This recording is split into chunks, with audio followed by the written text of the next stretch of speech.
on this week's Shoot the Messenger. From Heart of Africa to Good People, Great Country. Is it really possible to rebrand Nigeria?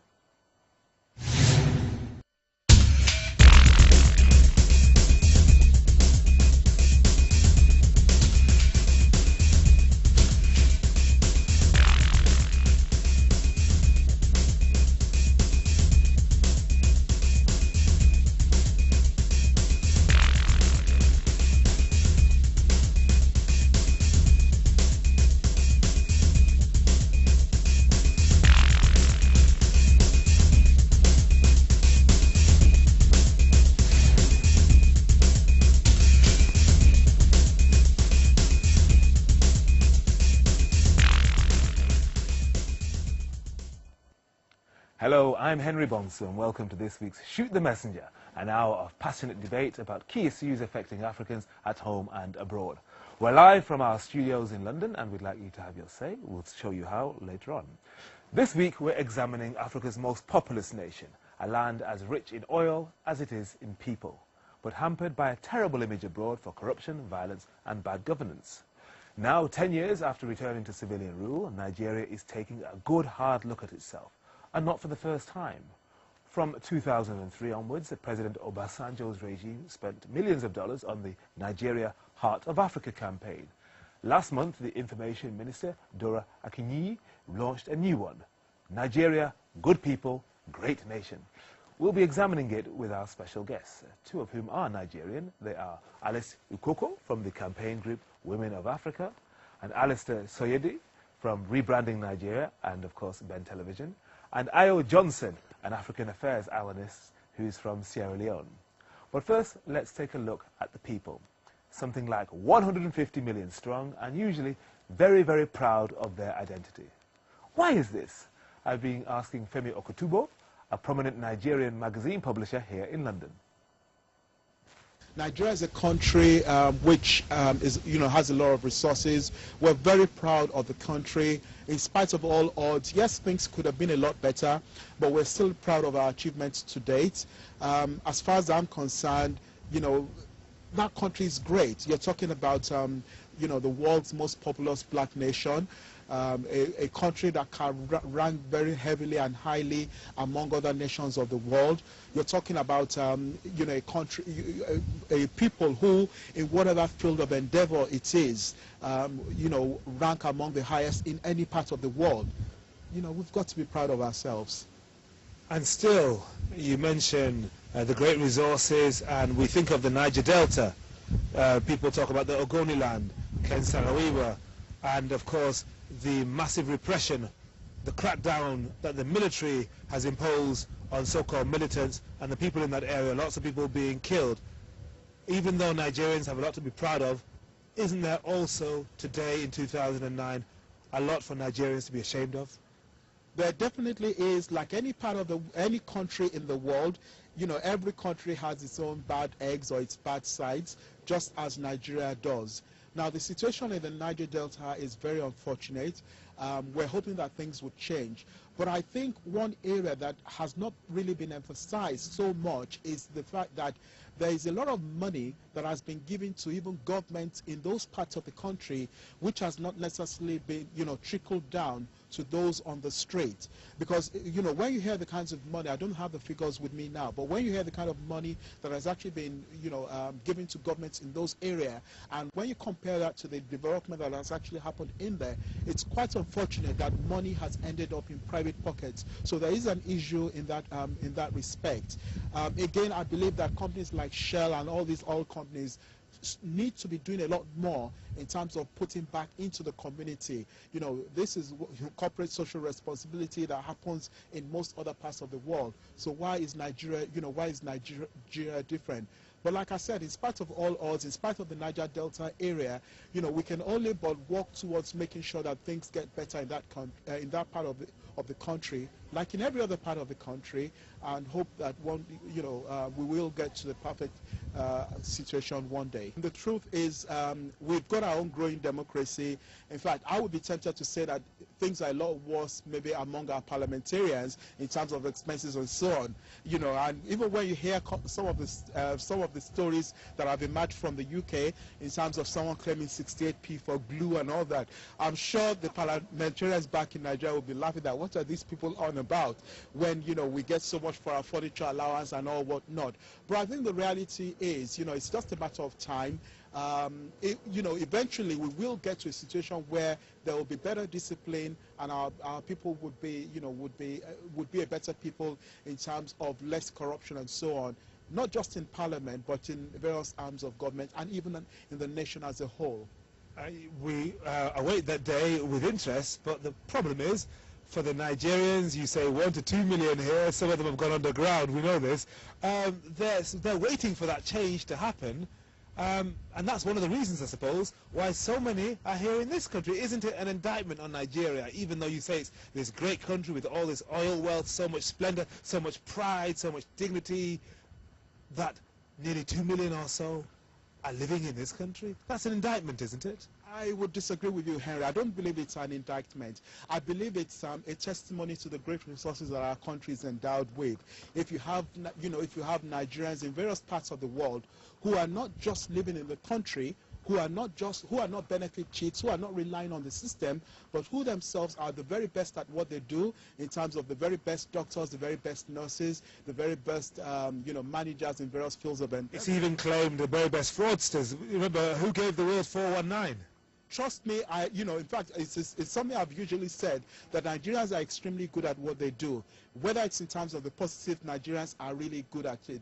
Whether it's even in terms of the negatives, quite unfortunately, our people have, you know, they do very well at what they do. But what I think I must emphasize on, and this is extremely important, every country has its own bad eggs, and it's extremely, you know, unfair for Nigeria to be painted as a country of fraudsters just because you have less than, not even up to 0.01% of people who have committed one fraud or the other. You know, you hear stories that there are universities in Nigeria where you can actually go and study fraud. No such things exist. You know, and I think that is the greatest level of ignorance on part of these Western journalists. The reality is Nigeria is a very good country. We've got people who, you know, who are really endowed, who are blessed, and who are contributing not just to the development of Nigeria itself, but to the world as a global village.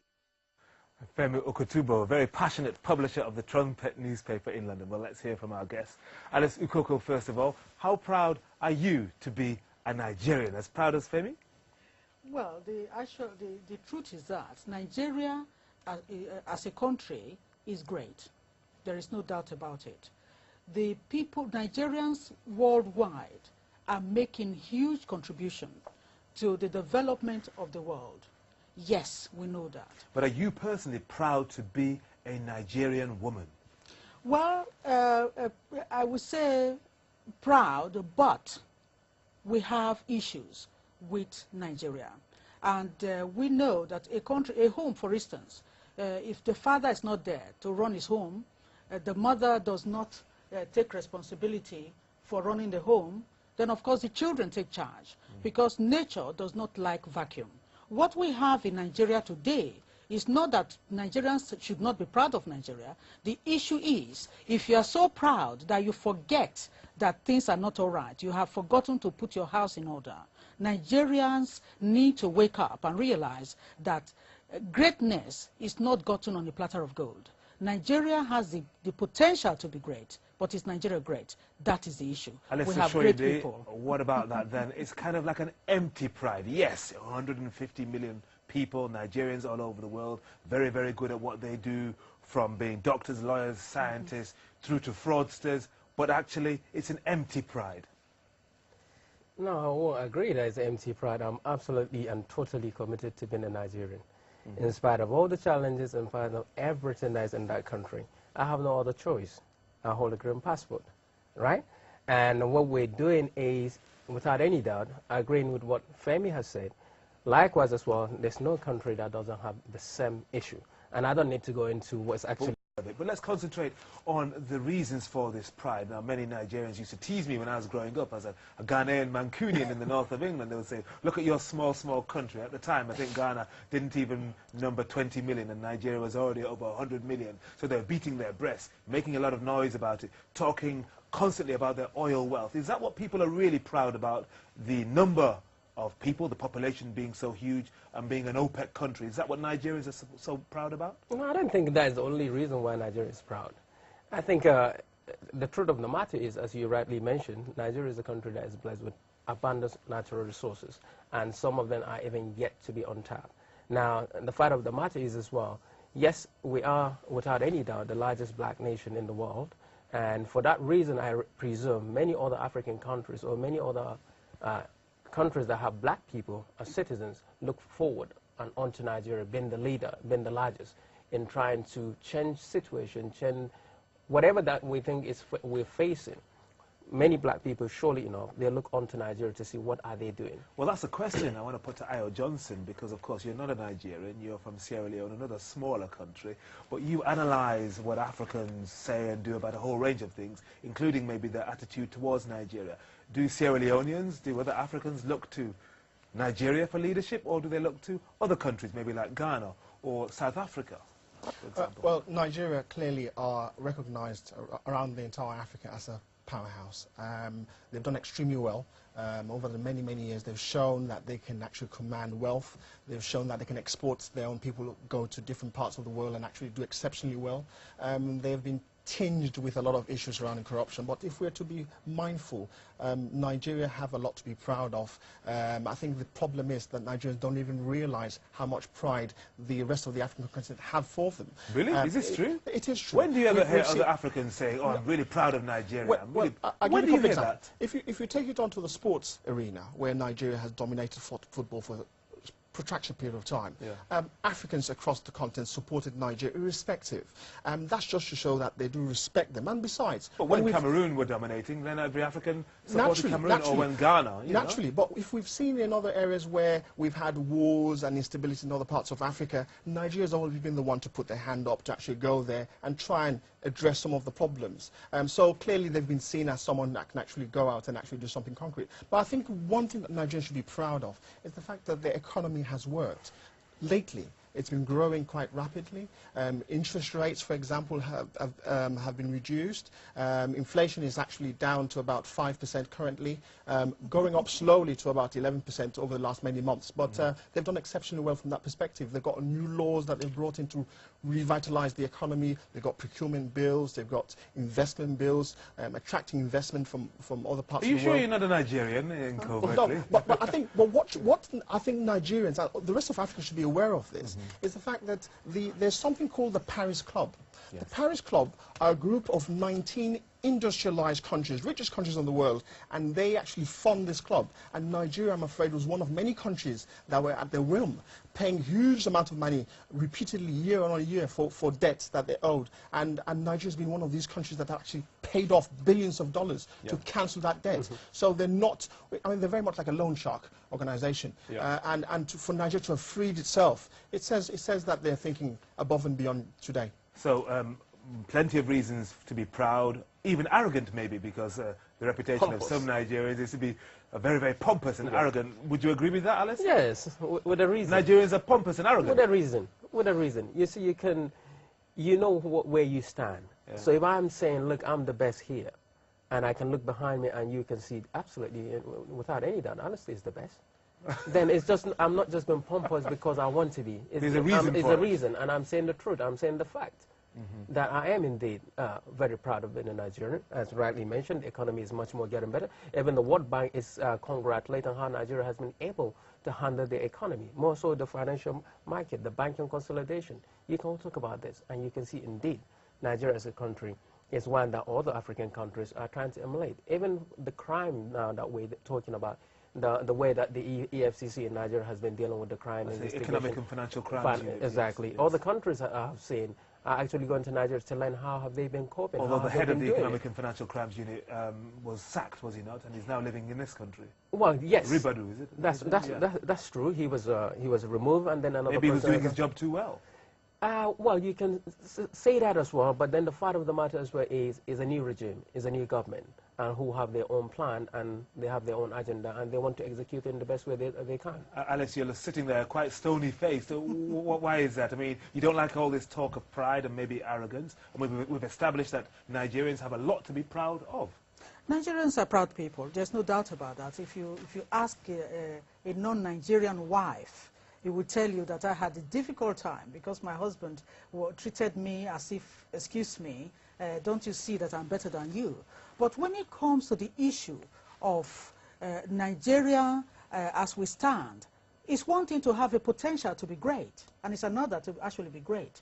Because people say that if I'm a Nigerian, as I stand here, as I sit down here, and I know that Nigeria has not pulled her weight, well, for once I was proud of the Nollywood. Yes. That's the Nigerian film industry. That's a Nigerian film industry. I was in Uganda, and people were saying, "Oh, are you a Nigerian?"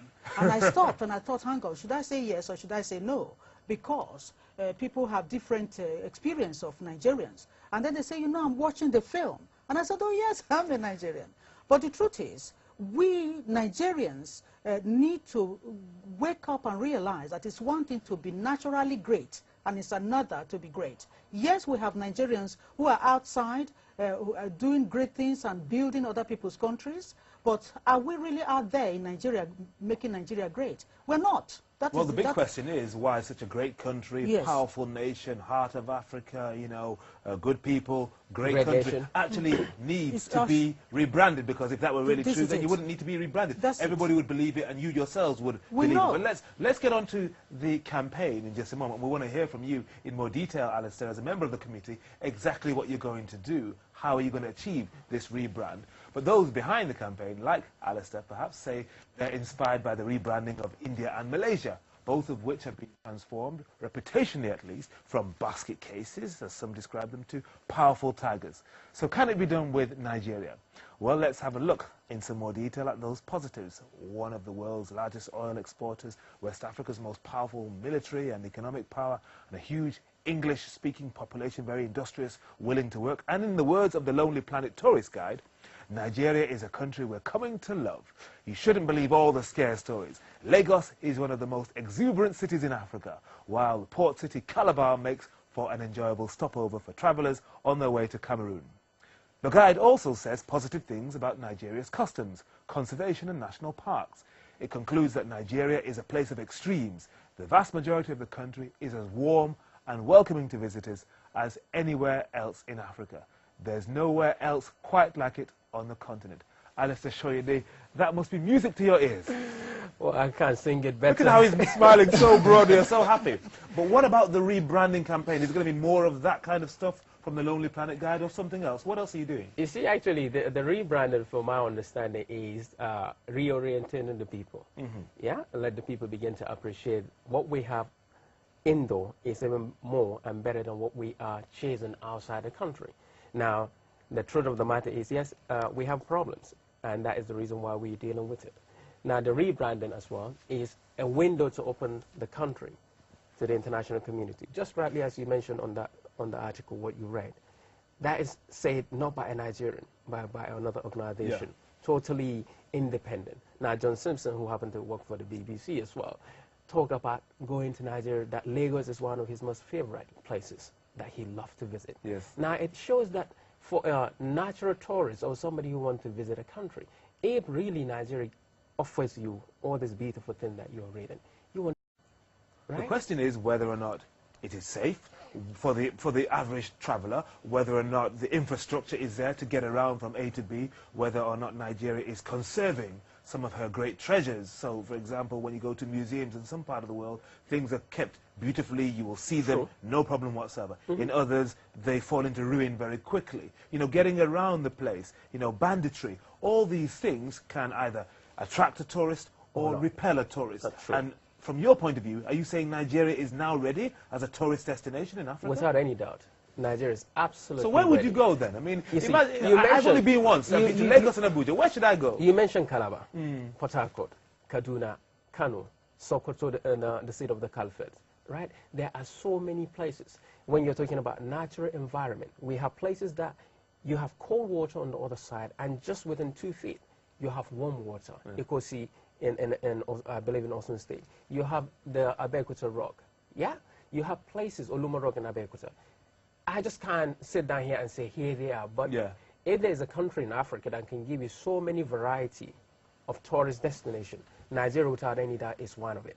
In fact, Nigeria is the only answer. I'm not sitting here as promoting Nigeria because I just want to promote Nigeria. Well, you're part of the committee, so I am part of the committee. While at the same time, I can say, yes, when you're talking about electricity, for example, or power, yes, we have a problem with the power, right? Lots of power cuts. There's people a power having to use their own generators. Indeed. But then there is a cartel probably that is trying to make sure that that doesn't happen. While at the same time, even where there's no electricity, there's no power, things are still happening. You see, my question that I used to ask myself is, because I'm here in Europe, what happened to my other family members who honestly don't want to travel abroad?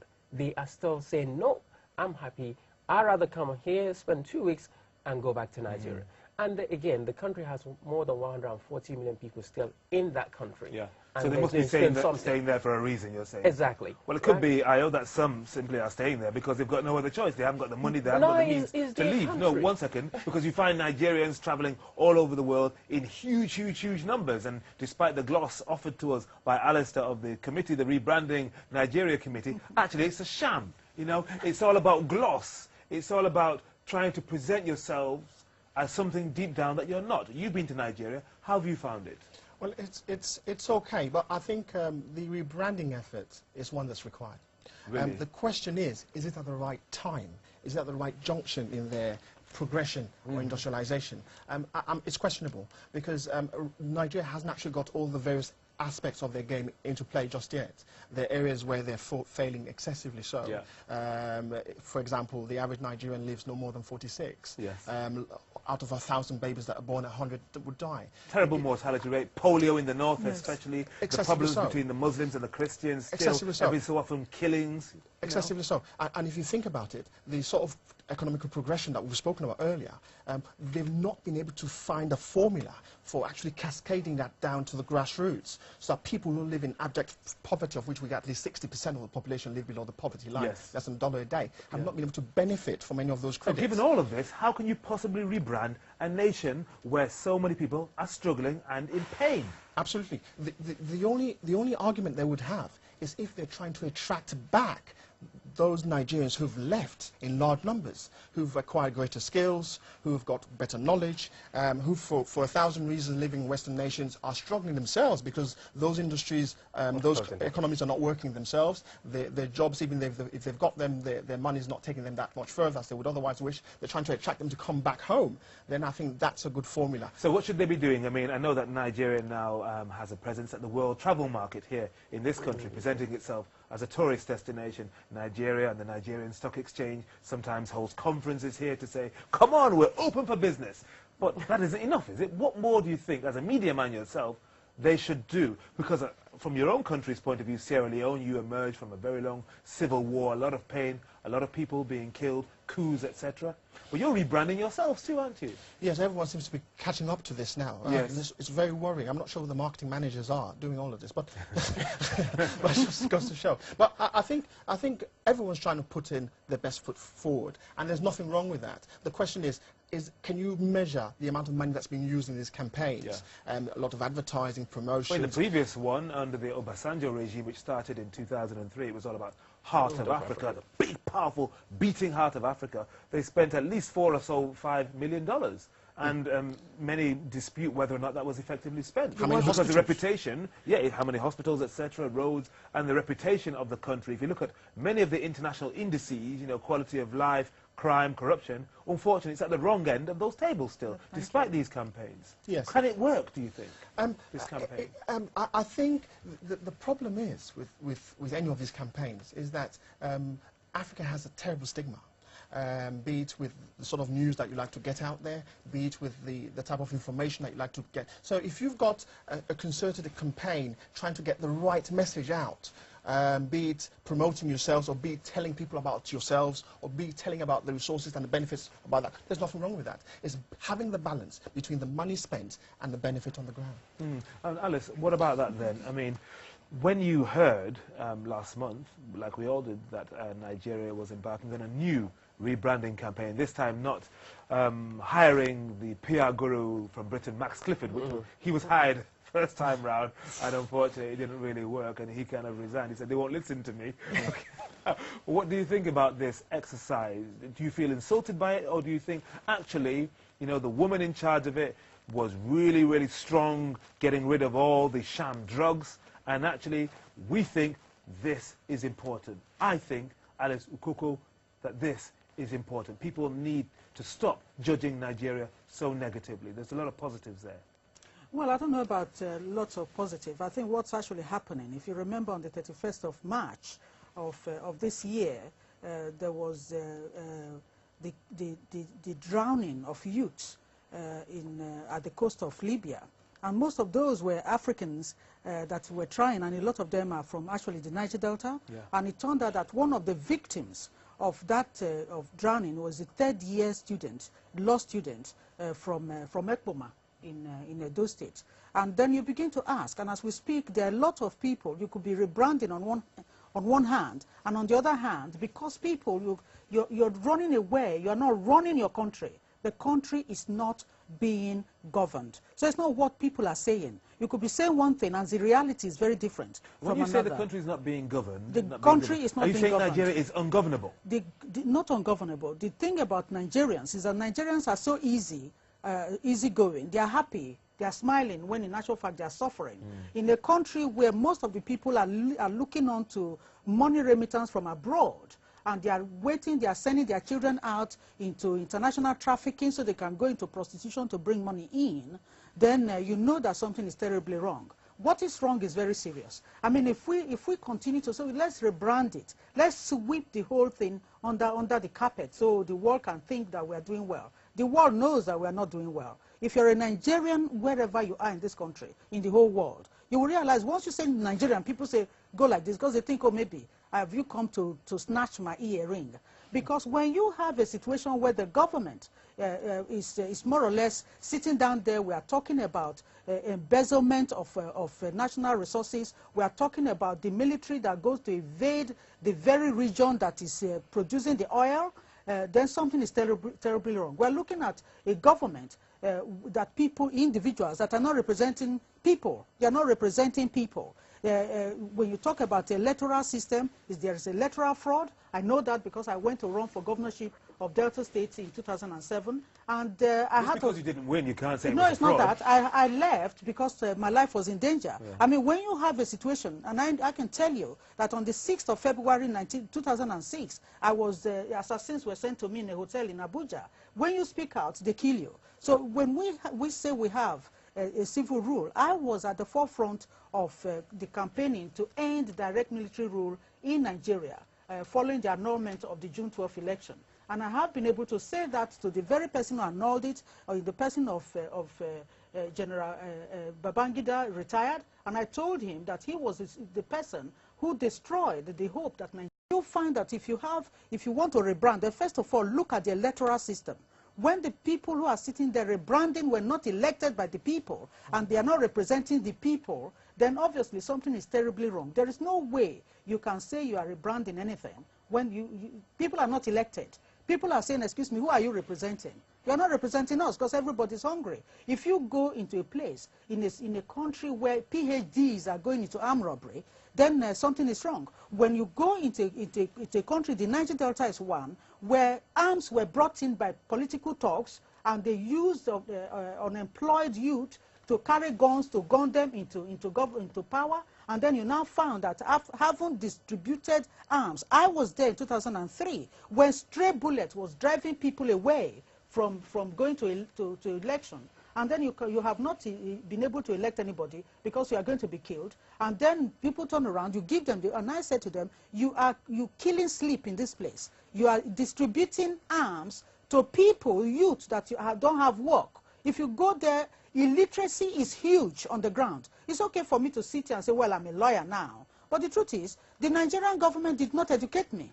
My education came from the UK. And that's why you find that a lot of people are running out of the country because they have no hope. Alice, so you what are paint you a going very, to very rebrand? terrifying picture there. Terrifying, not least for you, Alice, assuredly, because you're supposed to deal with that reality on the ground and somehow present a different image to the world. So let's drill down and look at those negatives, you want to put it that way, or challenges in more detail. I mean, the reports that put Nigeria high on any corruption index and low on most quality of life indices. What about those? After suspension from the Commonwealth in the mid-90s, Nigeria has had to travel a long way, a long painful road since the death of General Sani Abacha paved the way for General Abdulsalami Abubakar's handover to civilian rule in 1999. So how much progress has been made since then? Here's Femi Okutubo again. Nigeria was a nation that nobody wanted to reckon with. Even for those of us who were abroad, obviously people would look at us, you know, almost with very suspicious eyes. The image of the country wasn't really at its best. Its economy wasn't really at its best. There was a lot of underdevelopment in the country, even in spite of the various vast amount of resources in the country. You know, obviously what we had then was a military regime, which again did not believe in even listening to the voices of the people. And that was the scenario in 1999. And of course, that was only 4 years on from the execution of Ken Saro-Wiwa and 8 other Ogoni leaders. And we've had just recently a resolution in court by Shell Oil to give something like $15 or so million to the family of Saro-Wiwa and the campaign there. At the time, Nigeria really was a byword for misrule, wasn't it? It surely was. You know, you had a military regime which, you know, had ruled the country for quite a few years. A military regime which was, you know, which ruled by decree. You know, by almost like court martials. There was no respect for the rule of law. Things were just done arbitrarily. And to worsen the situation, the impression given was that obviously with a military regime you would get people who are meant to be more disciplined and so on. But it was also a time at which you even had corruption even at its very highest levels. So again, it was a case that, well, if this regime was a military regime was not necessarily bringing the so-called sanity in the system, then, you know, what was the point of having them in the first instance? So in whichever ways you looked at it, there was no reason to have a military regime in there. So what do you think has been done? What has been achieved in the 10 years since then? And how far do you think Nigeria has cause to celebrate 10 years on? Okay. I believe as a country, as a nation, as a people, we have a very good and great reason to celebrate 10 years of democracy in that country. Now, that is not to suggest that perhaps we've had a very perfect situation in there. No, far from it. But the reality is our democracy is growing. Sometimes I think people get, you know, they make the mistake of feeling that Nigeria needs to be at a place where other democracies, you know, where it took them almost 200 years to get to, or 400 years, or whatever it might be. I believe that now there's, you know, obviously the will of the people is heard better through its representatives in various arms of government. I believe that in terms of development in the nation, there's a lot of development that has happened in the nation over the last 10 years. We had a situation where a lot of our debts was cancelled. We have situations where investors were flocking into Nigeria and still are every day. And whichever way you want to look at it, even when you look at the global economic crisis in the world today, now I'm not suggesting that it's not affecting Nigeria, but what you need to appreciate is that Nigeria is a country which is what I'll call an emerging market. It has a lot of growth potentials, so there is still a way, or it's still a country and a very good investment destination. But at the same time, there are lots of Africans, including Nigerians themselves, who say they would never make their home there. They would never invest there. They don't like the way in which the police behave, the way in which the army behave, the repression on some aspects of the media. They don't like the way in which the Electoral Commission has conducted itself, not just the most recent election that brought Umaru Yar'Adua to power, the current president, but previously President Obasanjo twice. And they say, actually, it's not a country that is really ready for business. And that's one reason why President Barack Obama, the first African-American to go and become president of the US, he's not stopping there. He's going to Ghana, and that's quite right, because Nigeria isn't ready for him yet. Well, that's debatable, but I think the first thing that one must point out is that, number one, you don't change a system by running away from the system or by not being part of the system. I think it's a lot easier to be part of a system or be in the country or even remotely, because again, we're talking about a global world now, or a global village. But I think one needs to be part of a system to be able to change that system. Now, if you know, I think there's this popular saying that the only thing that is needed for evil to flourish is for good men to, you know, to stand back.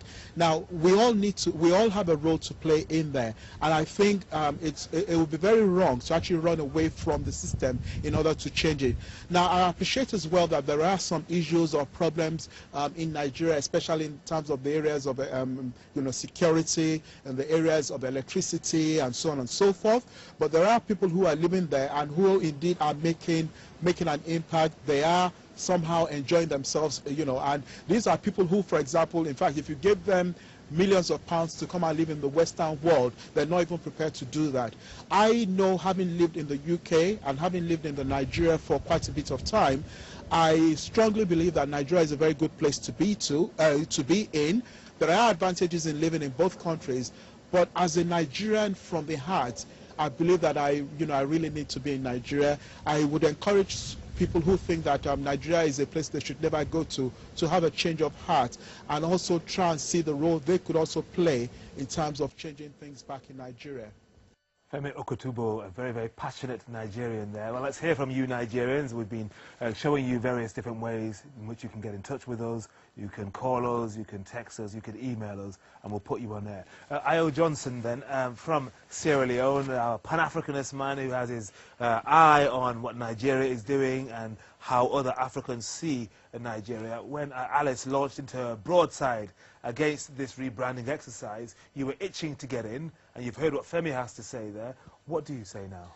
Well, it's quite interesting. I want to make a reference to the Special Rapporteur. Special Rapporteur is an individual, be it a man or a woman, who's commissioned by the United Nations to go into a country and check its health. Yes. To see how, literally, when they go on the ground, ministries panic, ministers, you know, worry. And the most recent of such reports, be it the 2006, 2007, 2008 reports, talk excessively about issues surrounding people being kidnapped, being arrested, being kept in prisons for a protracted period of time without any charges, issues around inequality, justice. The kind of things that used to happen under the military, under which Nigeria has suffered for far too long. Independence 1960, and here we are now 2009, 1 year away from the 50th anniversary, and of that period a significant, far too long, has been spent under military rule. How much progress has been made from 1999 to 2009, and do other Africans look at Nigeria and say, yes, they're making progress 10 years on? Well, no. No, for the simple reason that Nigeria, be it that because of their might, their numbers, 150-odd million, should have done far better. Yes. But in saying look at that oil wealth. Yes. My absolutely. goodness. But I'm not a fan of the oil wealth. I've always been on the understanding that with oil, you've got to have other resources that you've got to lean on. To be totally dependent, where you've got 99% of all your income coming from oil, being totally dependent on it is a worry, because you'll be hit when we've got fluctuations in the market, and when prices go down, and when in the case we've got in the Delta region at the moment, where 30% of the output of oil has been curtailed. Literally instantly. It hurts the government. But also, the rest of Africa looks at Nigeria and thinks, well, we thought you guys were a superpower. Clearly you're not. South Africa has taken that mantle. You are clearly a distant second. And maybe it may give Nigerians the appetite to do one better and hopefully supersede. That and the fact that Obama has been to Cairo in Egypt, and he's going to Ghana next month, and he's bypassing Nigeria. I know some Nigerians are very, very hurt and feel insulted. He's not going to Kenya. Well, he's not going to Kenya, maybe which for is his similar reasons. home route. Yeah, but, you know, the most populous nation, you'd think you would go to this, you know, good people, great country. There is a reason. There is a reason. We'll come to that reason in just a moment or two, but I want to focus on what Aya was saying there, just looking at oil, looking at the kinds of things that dog Nigeria's reputation. Bad news abroad, unfortunately, much of it.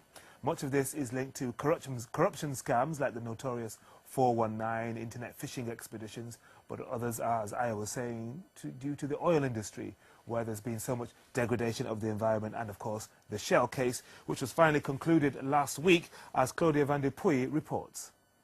It's the result family members never even imagined they could get. But today, Europe's largest oil firm, Shell, have agreed to a $15.5 million out-of-court settlement that ends a lawsuit against the company, claiming it was complicit in the executions of activists by Nigeria's former military regime.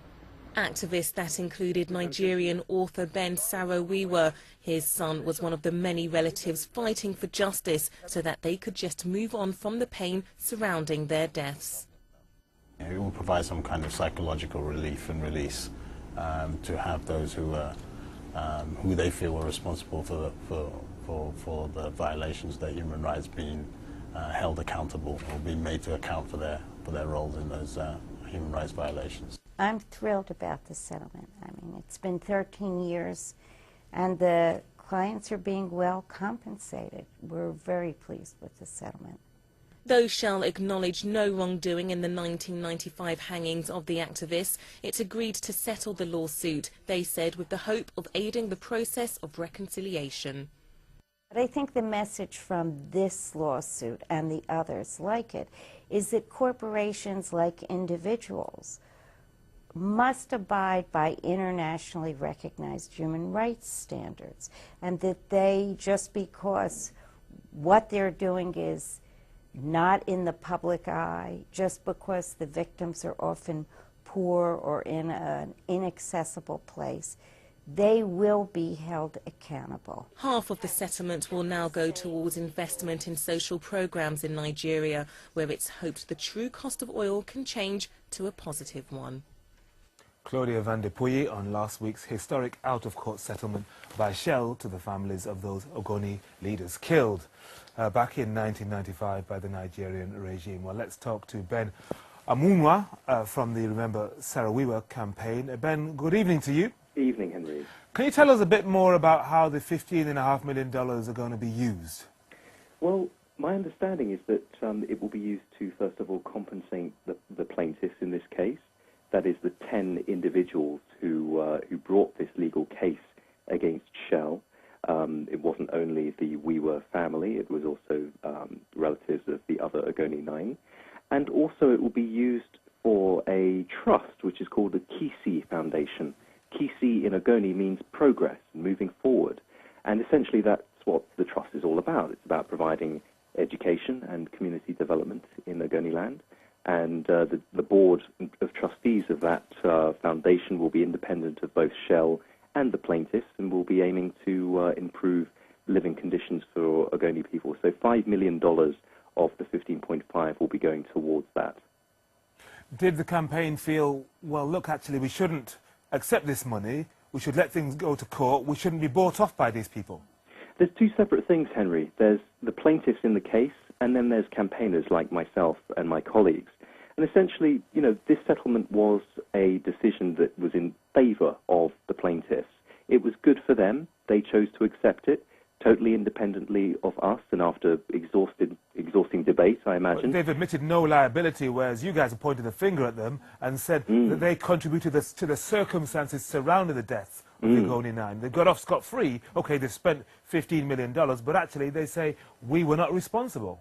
Well, I think if you look at the evidence, it's very clear, and we've been doing our best to publicize this evidence and put it out into the public realm, because although we haven't seen a trial before a jury, we are now seeing a trial in the public realm, which I think is as important. And let's remember that, you know, this case was only ever going to be a civil case where, if Shell was found liable, they would have to pay damages. So essentially, either way, if Shell were found guilty or if they settled, they were just going to have to buy their way out of this. And of course, you know, 15.5 million is only, you know, 4 hours profit for a company that makes so much money. Of course, it's a drop in the ocean, but, you know, we know that Shell are guilty and are implicated in human rights abuses in Nigeria, not only in the 1990s, but, you know, ongoing today. But they still deny that. What about Nigeria, the country itself, which last month launched another rebranding exercise that we've been talking about today? What about the lessons for them from this case? How much progress has Nigeria made on the question of oil, the environment, and crucially, the treatment of minorities? I think Nigeria still has a very long way to go, and I think it's all tied in with this whole question of the meaning of democracy and participation in Nigeria. And I think, you know, as we've recently seen, whatever rebranding exercise is going on, I don't really know, but what I do know is that the rerun elections in Ekiti, you know, clearly demonstrate that, you know, Nigerians are denied their vote all over the shop, really, and there's still a very long way to go, and there's very, you know, deep concerns about, for instance, the 2011 general elections. And I think that, you know, this applies to not only minorities, but also to all Nigerians. But in a place like the Niger Delta, you know, ordinary people are so disenfranchised that the only way that they can make their political voice heard by these big entities like the federal government and the oil companies is unfortunately through armed resistance. And some people have chosen to pursue that means. Other people, Sarah Wiwa and his followers and people who are still pursuing that cause, are choosing the non-violent path. But, you know, I certainly think Nigeria has yet to adequately resolve the crisis in the Niger Delta, and it's certainly not going to be resolved through military means alone. It's a political problem, it's an environmental problem, it's a fundamental denial of human rights on a systematic basis. Until these problems, the problems that Ken Saro-Wiwa fought and died to address, until these problems are properly and adequately addressed by the federal government and the oil companies, we're not going to see a lasting peace. All right, Ben Amunwa from the Remember Saro-Wiwa campaign, thank you very much for joining us on Shoot the Messenger this evening. Alistair Soyedi, did you breathe a sigh of relief when that settlement was arrived at between Shell and those families of the Ogoni Nine? Did you say to yourself, actually, now we can get on with really rebranding Nigeria, because that boil, the whole Ogoni, Niger Delta, Saro-Wiwa execution, murder some call it, has now been lanced? Well, I think they're two separate cases, to be honest. There's no need to link the two together. Really? Absolutely true, and excited that, yes, there has been a case, and the case kind of has been settled, and that money has been given to the organization, which hopefully will utilize it towards the people of that region. Yep. But the rebranding, for me, as Alison was mentioning before, I don't think is something that we would say people are sweeping something under the carpet. What I was trying to say was, as long as that case was still live and still active, it's very difficult for you to rebrand the country, because the Shell case, the Ogoni case, the Saro-Wiwa case was famous around the world, and it was a cancer for Nigeria in a way. It could be a cancer, but in true sense, still, the rebranding actually, for me, is part of getting the settlement, which means all the things that we're talking about, other corruption, power failure, electoral reform, is all for me part of what the rebranding is all about. Where we see there are weaknesses, we want now the Nigerian people to come forward and say, we need to rebrand this, we need to change the situation,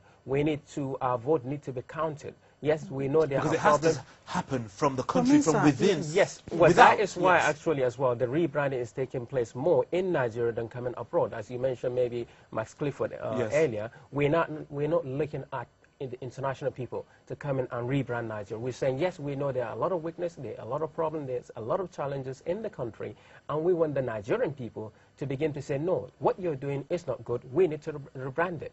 Yes, there's no power here. We need the people and the organization and the ministry responsible for the power to come forward and begin to rebrand and create it and make it better. If there's we don't have good roads, we're calling the ministries that are responsible to come forward and rebrand the whole thing. Let Nigeria now come out. Build the thing. Deliver. Yes, that is basically what, for me, that is what the rebranding is all about. Let's come out from the negative into the positive. Let's begin to empower the Nigerian citizens. Alice is still shaking her head. This is about rebranding. Yes. We know the problems are there, and that is why we're saying, where even the present government is saying, we are putting things together. We're not giving amnesty to the Niger Delta militants because we want a solution. Rather, we're not constantly talking about the shop. We're basically asking people to come forward and contribute. Alice is not buying it. Go on, Alice. In actual fact, I think that to say that the Mr. President, to say they are giving amnesty to the youth is an insult on the people of the Niger Delta. Because what has happened in the Niger Delta is the fact that it's not just the youth that are on the ground saying, no, we don't want this anymore. It got to end. But the entire population of the Niger Deltans, the intelligent people of the Niger Deltans, are people that have been kind of slighted and kind of insulted by the way that the rest of the country, the federal government in particular, have treated the region. Let me tell you something.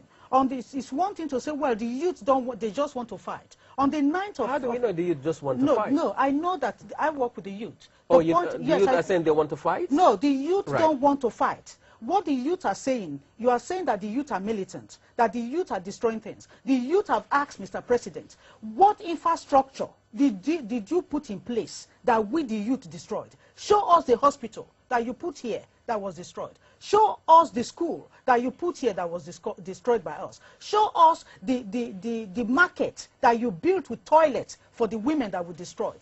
Tell us what you have put here that we destroyed. The youth are struggling and saying sorry. We cannot be the region that is producing this oil, and then we are the region that we don't. There is no environmental. You see, that's why, Alison, I'm excited about the rebranding issue. Yes. Which means the youth now can come forward and say, we know what the problem is. No, it's not to be. The point is, the youth actually promised. The youth promised, when it is as a result of the agitation, that the federal government decided to create the Niger Delta Ministry. Now the youth decided, look, we don't want this. For us to take it, we have the NDDC. You know, I know members of the technical committee on Niger Delta, for example, Prince Will Tonye, who have actually resigned because he doesn't believe that what the federal government is doing is right. It's right. Right? And for me, that's still what I'm saying, that it's all part for me as a rebranding to challenge those who need to change. No, the issue is this. They've sent you to come and rebrand. When you go to them, because they have appointed you to come and rebrand the thing, they will listen to you. But the truth is, the youth themselves, men themselves, wrote a letter to the federal government and said, the region is ours. We don't want, this is about for the region to do well. Now, we want you, that if you want to create the ministry, don't let it be business as usual. Don't take one of the... Exactly, that's still for me, that rebranding. Don't let it be business as usual. But it turned out to be business as usual, because the youth now nominated someone to be the person that they want. In actual fact, they nominated Alice Ukoko, that this is a woman we know. We know Alice Ukoko mean well, and we bring good things to the Niger Delta. I will show you the letter when we leave here. And also that if we can see the changes, in other words, the development of the region, we will undertake to remove arms from the region. There will be peace in the region. And when they said, we don't want you to... Who is the minister for the Niger Delta? Is a person who was the federal government appointee. And he has been there for 8 years. So what Yaradua did was do exactly what the youth said, don't do. So that was one end. Then once the minister was appointed, the youth said, no, this is not what we wanted. We said we want something different. But they have not listened. Let's get the rebranding on that case. This is incredibly important. It is incredible. But we do have people who do want to engage in our yes, discussion they now. want. But we do have people who do want to engage in our discussion now. Want. We do want to engage. We have Nigerians here in the UK and Nigerians abroad as well. Let's hear first of all from Abdul in London. Abdul, good evening. Good evening. What would you like to say? Yeah, I would like to contribute. Firstly, to Madam Alice Ukoko. Yes. There's something she said. Are you listening to me? She's talking about men. Yes. See, when you are talking about the boys, men, as a movement for the emancipation of the Nigerian. Yes, I know. Men especially is not talking for the people. He's talking for himself. How do you know? How do you know, Abdul? How do you know? Listen, let me finish. Most of these boys have enough money that they've gotten from all these ill-forgotten in terms of their what do you call it, bunkering, and in terms of kidnapping. How many of it have they pumped into that same community? How many of them have built schools? How many of them have built hospitals? It is not the responsibility of the youth to madam, let me finish, Alice. Let me finish, Alice. Alice, the way you are talking, you don't believe in the country, and you are supposed to have been a governor of a state. You don't believe in that country. From your statement, I've been watching this. Fine. And I will go through... I do not believe in a country who is summarily executing people. Even if the youth, if we have a problem, the government, we had the IRA for over 30 years. They were campaigning, and people sit down to talk. You don't believe in a country who will then send arms into a different side of the region to start killing people summarily. And the point is, they are also killing children, so that they don't grow up to become militants. We have seen soldiers killing, Nigerian soldiers don't go outside to fight. We saw the civil war, and many people died during the civil war. Let's say from Abdul again. So don't say, I don't believe in a country, a government who refused to govern. Madam Ali. Thank you. Madam Ali. Abdul, yes, please, I'm Let me hearing you. ask you one question. Yes, ask. This issue that we are talking about, Yes. did anybody bother to tell people like Tom Polo that, see, all these arms you are amassing, when you carry arms against the government, you are looking for trouble. Before I go forward, I want to tell you, United Nations Security Council Resolution 1566 defines terrorism as criminal acts, including against civilians, committed with the intent to cause death or serious bodily injury or taking of hostages, with the purpose to provoke a state of terror in the general public. So are you saying, So Abdul... what are you saying? What? No, let me finish the definition for you. So you cannot say that when somebody is taking people hostages, you're a terrorist. A terrorist. So... Listen, that is why in that aspect, there are people that have a cause. Ken Saro-Wiwa had the cause. And Who some kills, of us, who kills listen, Ken Saro-Wiwa? listen, let me finish. Some of us as a student, and particularly, I was once vice president, National Association of Nigerian Students. Abdul, make this very brief because we have to move to another caller. I'm not trying to tell her we've had a struggle for this, but not to carry arms. Okay. That is that. Then the contribution of Nigeria to things, the UN Undersecretary for Peacekeeping went to Nigeria. They saw what Nigeria is doing in that region, which we all appreciate. Okay, Abdul from London, thank you very much indeed. Thank you very much indeed. A brief word, Ayo, you wanted to come in desperately, and then we'll go back to the phone calls because people are calling in. I just want to touch on the rebranding thing, which is all about this. Yes. It's going to be so much more difficult for Nigeria to complete this rebranding exercise because it's now a battle of hearts and minds added to it. So I'm very concerned as to whether they've thought this out properly and the timing of it, whether it's suitable at this junction. On the issue of the Delta region, especially about the fact that there's some discrepancy between federal money and being used at a state level and who would be using that money. I think the Nigerian government has come up with this formula. The procurement bill, and that would allow them for proper regulations and checks to be ensured that there's checks and balances when this money is passed across. Let's hope that happens. Let's go back to the phone lines. Nigerians calling in from all over the place, including in Paris, where we have Comfort on the line. Paris on the line, that's Comfort. Bonsoir. Bonsoir. Ça va, ça va. Oh, well, as soon as I heard it was Paris, I wanted to speak French. Bonsoir, ça va to you. Oh. Okay, tell us. What do you want to say? Comfort? Vous allez bien? Okay, tout va bien, mais il faut continuer en anglais. We're speaking English right now, okay? Okay, well, very good. Good evening, every one of you. Good evening. Yeah. I am very, very impressed about what the lady is saying. You know, I think the last man that spoke just now has just said nothing, you know. And so what would you like to say further, Comfort? Okay, I want to remind you that I graduated from one of the premier universities in Nigeria before coming down to Paris, you know. The problem in Nigeria actually drove a lot of us out of the country. You know, I am a graduate, and I believe that I can contribute better in my country than another country. But unfortunately, the quota system that is affecting those of us from Niger Delta area is one of the major things that destroys our political, socio-economic development. Thank you. If we're talking about democracy today, we have no democracy in Nigeria. Any country where there is democracy, they are supposed to move forward, but we are moving backward. It is very shameful today. If I go back to Nigeria, I look back at my university. My university is Ahmadu Bello University. You cannot even enter and ease yourself. Is that development? Well, thank you very much. Niger Delta area, they are blaming the youth. What have you for them? There is nothing for the youth in Niger Delta. Nothing. You want them to drink petrol as water? Or do you want them to cook with petrol as water? No.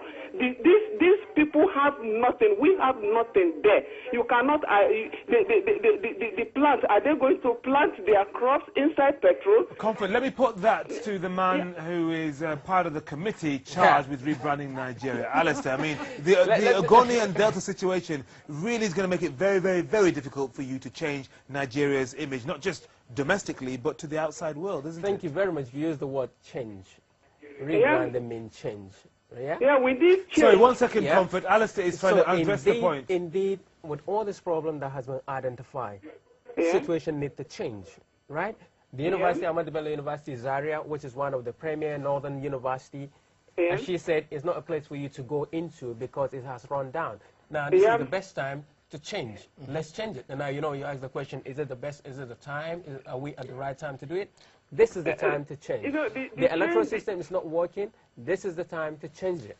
But Henry, I think very briefly, we're coming to the end of the program. Very briefly, Henry, I think the Nigerian government needs to go down to the Delta region and sort this problem out, because it's a scar on the nation, it's a scar on the country, and other Africans are looking and thinking, well, what on earth are they doing? Yes. All right, no wonder Obama's not going there. That's what people are saying. It's amazing. I mean, no, you can't solve the problem by going there to when the time comes. But we need to change. And that's the word of the Thank you very much. Comfort, we're going to have to finish now. Thank you very much indeed for your contribution from Paris. Sorry we had to cut it short, but we really are running over our time. So that's it from Shoot the Messenger for another week. My thanks to our studio guests, Alice Ukoko from Women of Africa, Ayo Johnson, the African Affairs Analyst, and Alistair Shoyede from Rebranding Nigeria. Now, if you missed any part of the program, please do catch up by going to our website, voxafrica.com, and click on Shoot the Messenger. Till next week, thanks very much.